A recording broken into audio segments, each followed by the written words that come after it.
Hey, welcome everybody to the Golden Belt Buckle Podcast. Here we are again, early morning, Canada Day. I'm out for a walk. Actually, I was just trying to find a quiet spot to film this video. I was looking at my Facebook feed the other day, just yesterday, and I just saw there was a horrific car crash on, was it Interstate 20 in Texas, just east of Dallas. It just came up. I think it was CDL Life published the article, and it got me thinking, like, okay, so let's go through the article and then we'll break it down. I got a few ideas here I think are relevant. If you're a new driver, you need to watch this. Okay, this is a safety video here for you. We'll go through the article. 5 dead after truck driver falls asleep at the wheel and crashes into stop traffic on I-20. So it says 5 people are dead after a truck driver fell asleep at the wheel and crashed into stop traffic on I-20 over the weekend. The accident happened on Saturday, June 28th at about 2:40 p.m. on Interstate 20 near Hiram Road in Kaufman County, east of Dallas, Texas. So apparently a 27-year-old, his name was Alexis Osmani Gonzalez Campagnoni. He fell asleep as he was driving near the Hiram Road Bridge, causing him to crash into stopped traffic. That's bad. That actually happened right in our backyard. We had a person that we see quite regularly. And if you're a driver, you got to cross the border. I don't want to say who it is, but they lost their wife and their daughter that way. Awful. So they crashed in. It was a Ford F-150. They crashed into a Ford F-150, and then they slammed into 2 other tractor trailers. One of the secondary tractor trailers jackknife struck a Jeep, then a Mustang and a Honda. Chain reaction crash involved a total of 7 vehicles. 4 people inside of the F-150 were pronounced dead at the scene, and the 5th person was flown to a hospital in critical condition. 1 person hit in the Jeep, jackknifed, or hit by the jackknife semi-truck, was also pronounced dead at the scene. Now this part was interesting too. So a local business person was interviewed about this, and he said all you could see was one 18-wheeler, half the back end was missing. He was working at a nearby business, and then another 18-wheeler in the cab was completely gone. Now here's the key part, and this is what you need to get if you're a new driver right here. There's a lot of truck drivers that go through here, so it's pretty bad that they don't know how to pull over whenever they're getting tired or they're pushed to the limit. So Gonzalez, he's in custody on 5 counts of manslaughter and 1 of aggravated assault with a deadly weapon. So let's talk about this article really quick. I've been to Dallas. This is east of Dallas. I'm going to put a picture up when I publish the video where exactly they are. They're east of Dallas on I-20. Now, I don't know where exactly this is. I think I've been around here. Like I've been to Dallas before. I've driven through Dallas, and I know at 4 o'clock in the afternoon, I was exhausted. I was ready to fall asleep at the wheel, and the plan was to pull in, get some fuel, and then go to sleep, right? It wasn't that simple. There was literally nowhere to park. I drove around that truck stop, a bunch of us did, driving in circles, trying to find a spot to park, and there was nothing. I finally found one. A guy cussed me out because I took it right out from under him. He was waiting to back in, and I took it. It was dog eat dog. I got my spot, I got my sleep. So there was nowhere to park, right? So I don't know, was this guy in a situation where he just couldn't find a place to park? Interesting. Did he just not know how to pull his truck over? You know, I question, was it really that simple? Was his dispatcher pressuring him? Was he of the sort that was a timid personality and couldn't say no, right? I don't know. There's lots, but the key point is when a regular person is interviewed by the police, the first thing they do is blame the driver. And I think it's important to realize that when you get out on that road, you're the meat in the seat. That's what an MTO officer told me. Ministry of Transportation, I'm Canadian. He said, you're the meat in the seat, you're the one that's going to be blamed. And immediately, driver's the first person they see. They're the ones that are going to get blamed for the wreck.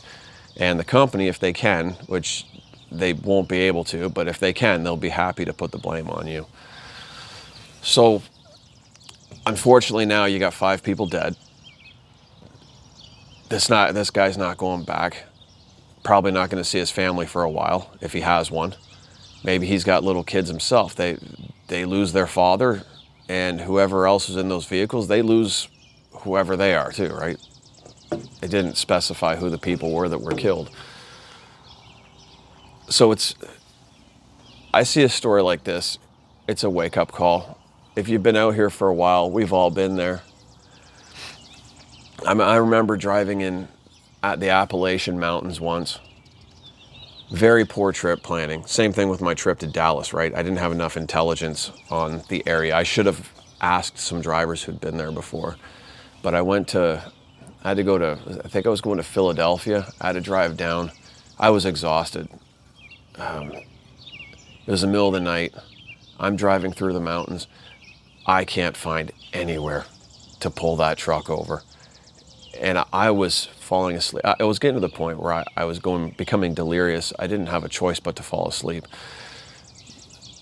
I ended up pulling the truck over on the side of the road somewhere. I got a few hours sleep. I had no choice. I was going to drive off the side of the cliff if I didn't, right? We have all been there. I remember when I used to do auto parts. I was working for a company called One World Logistics. This was 20 years ago. And I'd be coming up through Michigan, and I'd just be getting to the Michigan state line. And it was, for whatever reason, this time of day, I was always wanting to fall asleep at the wheel. Always. But I'd be so tired. I wanted to get back. I had a switch partner waiting for me. We were getting paid by the mile.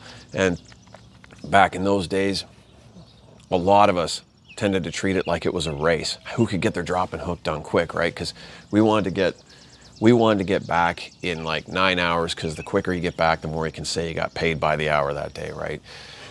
So I'm driving in Michigan. I'm falling asleep at the wheel. I'm at the state line, and there were times I would get to exit 5 in Michigan. There's people over there. It feels funny filming. They look over at you. What the heck is this idiot doing? So I would be at exit 5 in Michigan, and I'd pull my truck off. You know they're watching you. I'd pull my truck off and get a 15-minute cat nap. I'd put my head over my steering wheel, which was a big mistake, and you're not even allowed to do that in Michigan, but I got away with it. So I'm on the side of the ramp at exit 5. I'd put my head over the steering wheel, and I'd fall asleep. And 15 minutes later, I'd forget that I had actually pulled the truck over, and I would wake up, just, holy frig, I'd think I fell asleep at the wheel, right? So, I mean, like I said, we've all been there. We know, if you've been out here a while. If you're new, I'm putting this video out for you so you don't, maybe you can either run smarter or, be a little bit more intelligent with your habits. You have to understand, as far as this falling asleep at the wheel thing here, the logbook, I'm going to put this out there for you. The logbook was not made so your employer, I'm assuming, let's assume he was pressured. The logbook wasn't put out there so your employer could get every pound of flesh out of you, that last pound of flesh to that 14-hour mark. Logbooks, hours of service, all this stuff started by the Americans in the 1930s because trucks started becoming more popular on the roads. And I think it was in the 80s, the Canadians we got on board with logbooks with the Americans. The logbooks were instituted because trucks just became more numerous on the roads, like anything, right? You get more trucks, there's got to be more laws, more regulation. We got to learn how to share the road better. And what's happened with these logbooks is they've flipped the script, and they've started, employers, pretty much all employers, they use the logbook as a battering ram on the driver. You still have hours, you still have hours. And you got to remember, when you're tired, The logbook wasn't made to be a battering ram to get more work out of you. The logbook was made to keep you and the public safe. Just because you've got hours doesn't mean you should be behind the wheel driving. So just remember that and keep that in mind. I mean, by law, it's your employer's duty to keep you safe. And it doesn't matter if you're in Canada or in the United States. You have the right to know, right? You have the right to know of the hazards. You have the right to refuse unsafe work. Doesn't matter where you're at. And when you're tired, you've had insomnia all night. Sometimes I go out with insomnia. If you have a period where you're having constant insomnia, you got to go at some point. You can't just stay off work. Got to figure that sleep issue out. But you're sick. You've got insomnia. You're vomiting. Maybe you got diarrhea. That happens. You can't drive, right? We've all got our issues. Sometimes you just can't drive. And you have the right to refuse unsafe work. I've gone out. I've taken loads before when I'm absolutely exhausted. The one time I took a load, it was a Saturday. I committed to a load and I felt bad for not taking it, so I took it anyways. I had pneumonia. I was hoping that my dispatcher would come out because he was in the office. I was hoping he would see me when I went in to get my paperwork and be like, man, you look really white. Just, go home. But that's not what happened. I ended up driving this truck all the way from Chatham, all the way to Toronto and back with pneumonia. And when I got back, I went right to the hospital. I shouldn't have been driving. I've driven with the flu before. Truckers know all about this, right? 3,000 miles away from home. You got to get back and you're sick. You got a hot load. So you drive you drive with the flu. I had coworkers who, and this is the last story I'm going to get into. I think you get the point. I had a coworker who was very timid, and he could never say no. And I think I might have shared this before. He came up to me at one of our customers, and he looked like he was going to have a nervous breakdown. He had black sacks under his eyes, and he's telling me he stayed in a hotel twice in the last 2 weeks, which is insane. He worked 2 or 3 weekends in a row, and he was pushing his hours. He was working well over 60 hours, probably closer to 70. But he was having a nervous breakdown. I told him, why don't you say no? He's like, well, because I was hired to drive, so I drive. Okay. And as a result, the guy,